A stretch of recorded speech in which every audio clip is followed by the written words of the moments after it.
some time ago I was badgering Dr. Ali Parks for another EFT tapping narrative for you. And she did. She very promptly did one for me, which got lost in my inbox. Overwhelmed. And stayed there. So I finally got time to drag it out, and I made the very clear decision I'm going to sit here until the thing's done. So I know so many of you got great benefit from the last one that we did, which was tapping for the heart. This one is about letting go. Now, it's a conversation I have with so many clients around letting their weight go. You know, we talk about binge eating, stress eating, comfort eating, these sorts of things, or just hanging on to the weight. We know that there's always going to be that emotional connection as to why you hurt yourself, why you get sick, but it's also the same for why you hang on to your weight. It's there as a protection, perceived, protection, defense. And so until we release what it is, the reason why we're holding on to it, no amount of dieting is really going to keep it off. Okay, so I thought this one would be quite good. Now, I do figure that you can actually swap out the eating for maybe drinking alcohol, which is another thing that a lot of people talk to me about. Since lockdown, there seems to be, seems to be a lot more alcohol consumption going on, and people aren't always happy about that. So, go through it the first time, and then just see if there's any other issues that you can swap out for the food. I'm not going to be doing the EFT points today. I think sometimes people get overly concerned about trying to keep up and where they're tapping. Look, I know that even just tapping on that thymus is going to do the same thing. It's very, very strong, important part of, energetically and spiritually of the body, so it will do it. And just tapping on here to start. Okay, it doesn't matter what side or what speed, just, let your body, go.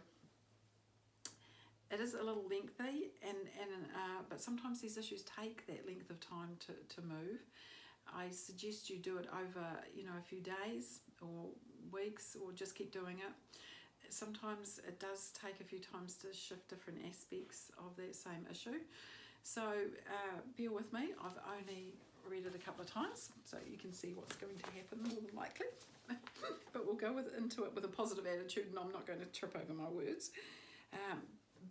Okay, so just starting, I just want you to tap here to start. Okay, so here we go. Even though I'm holding on to all of this shame, and it is showing up in my body, I choose to love and accept myself anyway. Even though I'm holding on to all this shame, I just can't let go of this shame. I have to hold on to it. I have to grasp onto it so tightly. I just stuff it into my cells. But in this moment, I choose to love, honour and forgive myself, and maybe anyone else that contributed to this. Even though I feel this shame, I see it in my body. I feel it in my body. It shows up in my body. It shows up as excess weight, fat deposits, fluids, cellulite, heaviness, overeating and binging. Even with all of this showing up, I choose to love, honour and accept myself anyway, and even my body. And even though I have all this shame that is keeping me stuck in these patterns of overeating and binging, stuck in this heavier body, stuck with cortisol clogging up my cell receptors, I give myself permission to move forward. I give myself permission to move towards freedom, healing and releasing all of this. And I choose to love, honour and accept myself and where I am right now. I'm just tapping on here. Okay. I was hurt. In the past, I was hurt. It is hard to address. It is still hard to address. There isn't any end to it. The pain seems to be endlessly disruptive, and I get to see it every day as it shows up in my body. It is terrifying to deal with, but at least I have food. At least I have sugar. At least I have fatty, fast food. Though only a temporary palliative form of comfort for this hurt and shame, it is still comfort. And I need that now. I so need comfort right now. It is true, loving, honest comfort is what I want, and I am not going to deprive myself of it.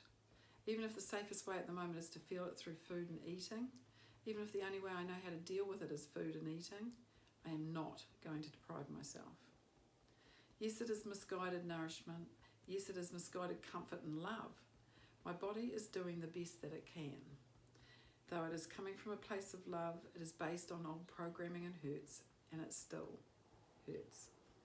Maybe I feel like it was my fault. Maybe I was told it was all my fault. Maybe I took the blame, as that is what good girls do. Maybe I took the blame so to be holy in the eyes of God. Not only do I feel the pain and hurt from the past, I feel the shame about it happening, as though there must be something really wrong with me, blaming myself, and I do not deserve to be upset, as it was my fault. In these moments of hurt and shame, I feel abandoned, I feel betrayed, I feel lost and deserted, I feel abandoned by who and what really matters. I feel abandoned by my body.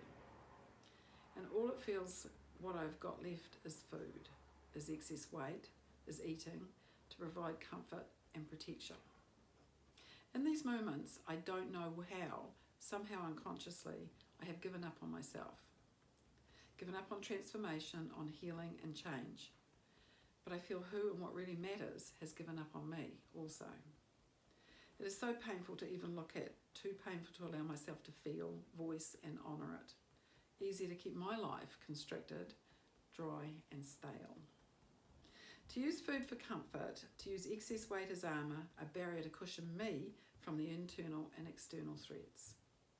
All the shame about what happened, shame trapped in my body, shame clogging up my cells and cell receptors, shame clogging up my fat cells, shame manufacturing more and more cortisol.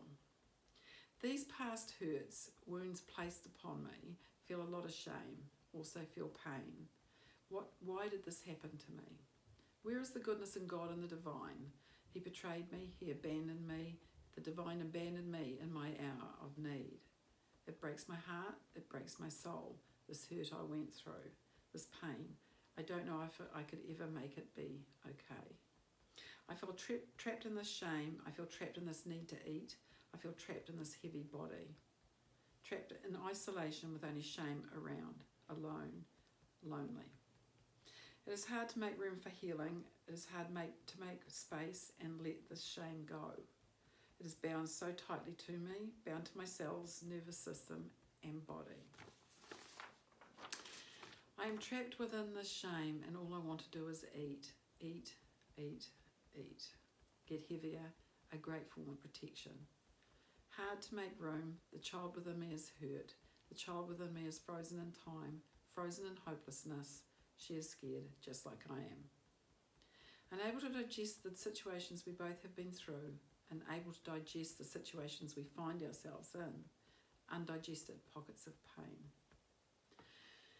Now, just take a couple of breaths.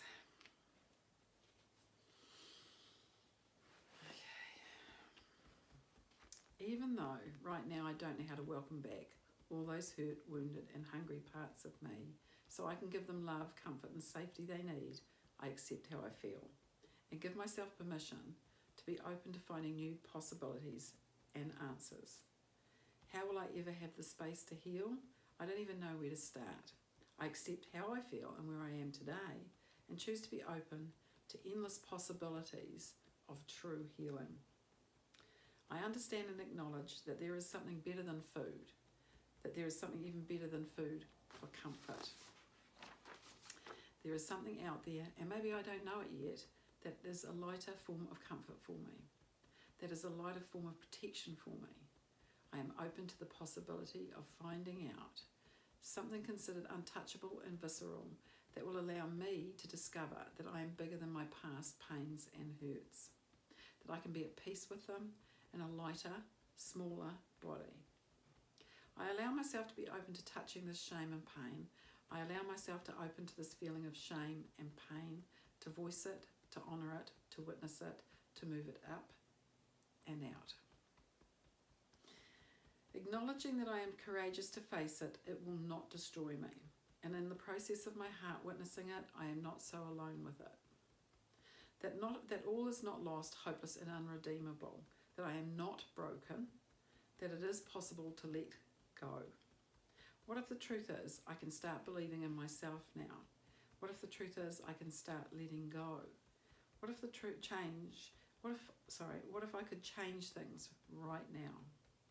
I don't even know where that would come from or where to start, but I'm really curious.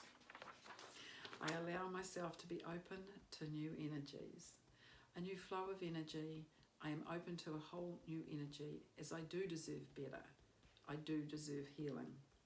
I really want better, open to ideas of embracing self-love, appreciation and respect, open to unexpected synchronicities, letting go of shame, letting go of the blocks to healing, letting go of the blocks to true, healthy comfort for me.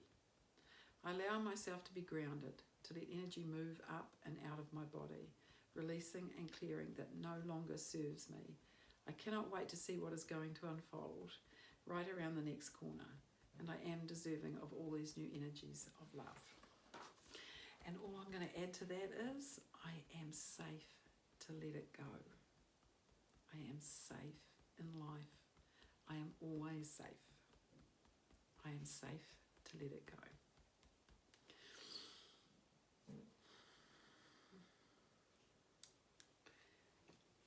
So, like I said, just repeat. Shame is a horrible thing, but I'm daily surprised by how many people feel it on some level due to some past experience, event, trauma, okay? So, see how you go. I'd love to hear from you around it, and hopefully we can badger Ellie for some more. Have a great day.